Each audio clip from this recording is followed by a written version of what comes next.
1980 seconds, the dawn of reform, rural first and urban first. The 1980s were a turning point in Chinese history, marked by the Third Plenary Session of the 11th Central Committee of the Communist Party of China in 1978. The curtain of reform and opening up officially kicked off. During this period, reform took the lead in making breakthroughs in rural areas, then gradually extended to the city.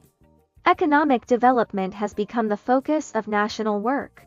It has profoundly changed the face of urban and rural societies. 1. Economy and income. In rural areas, the core of the reform is the implementation of the household contract responsibility system. The core of this system is to contract land to farmers. Farmers operate independently and are responsible for their own profits and losses. Only after completing the tasks handed over by the state and the collective, the remaining products are owned by themselves. This has greatly stimulated the enthusiasm of farmers in production. It solved the problems of big pot rice and free riding that commonly existed under the People's Commune system. Agricultural productivity has been unleashed like never before. Grain production and farmers' incomes have increased significantly in the short term. At the same time, township enterprises have emerged. These enterprises, founded by township or village collectives or individual farmers or joint households, absorbed a large number of rural surplus labor, engaged in non-agricultural industries such as industry, construction, transportation, and commerce.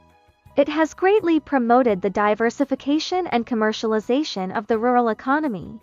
Township enterprises experienced explosive growth in the 1980s. It has become an important engine for promoting rural economic development and increasing farmers' income. The proportion of its output value in the total output value of rural society and the total industrial output value of the country has increased rapidly. In urban areas, the reform of the urban economic system started later than in rural areas. The reform initially focused on expanding enterprise autonomy, allowing for individual and private economic development. The reform of state-owned enterprises is gradually explored, but the impact of the planned economy remains profound. City dwellers' wages have gone up, but the initial growth rate was not as fast as in rural areas. The urban divide.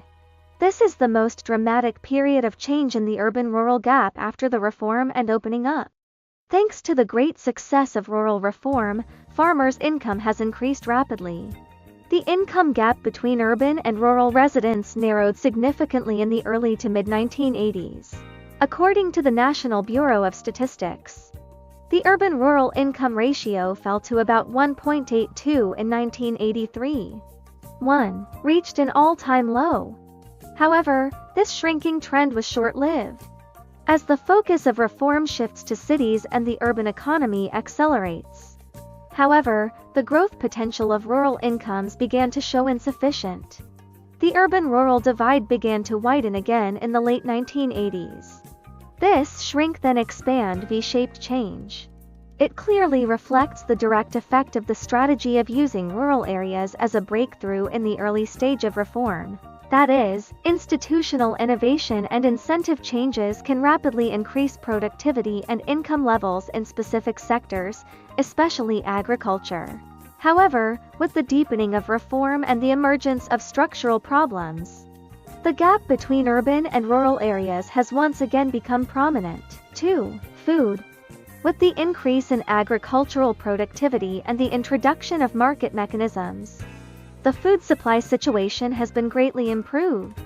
The variety and quantity of agricultural products have increased significantly, especially in rural areas.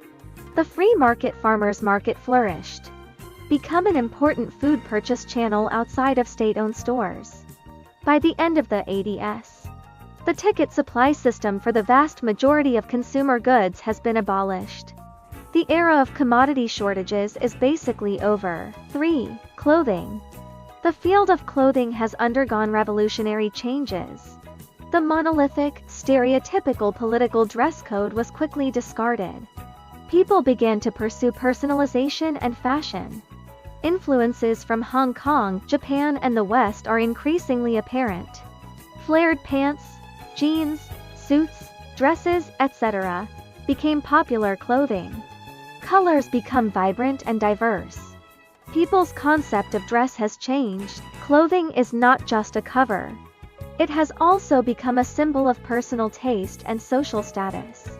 Fashion magazines began to appear and influence what people wore. 4. Housing.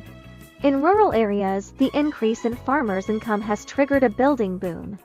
Many farmers demolished old adobe houses, built spacious and bright brick houses. Many are even 2- or 3-story buildings. Living conditions have been significantly improved.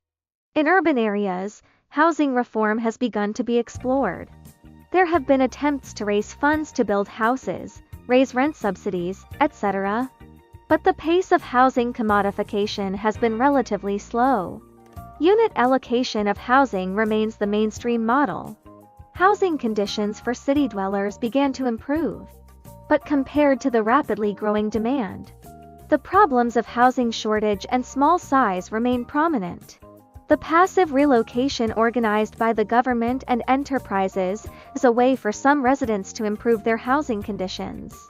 This often leads to the concentration of working-class and low-income people in urban suburbs. Bicycles remain the most important means of transportation for urban and rural residents.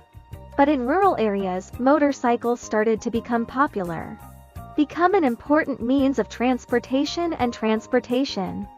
The urban public transportation system continues to develop, and the number of taxis has increased. Private car purchases are still a minority of the wealthiest. 6. Communication and entertainment. Landlines are starting to enter urban households, but penetration remains low.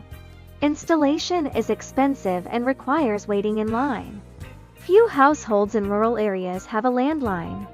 The relevant statistics show that during this period, the number of phone users began to grow, but from a small base. Television sets, especially black and white ones, have rapidly spread to urban and rural households. By the late 1980s, color televisions also began to enter wealthier households. Watching TV has become the most important form of family entertainment.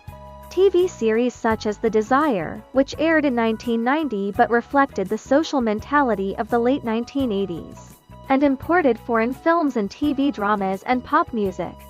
It has greatly enriched people's cultural life.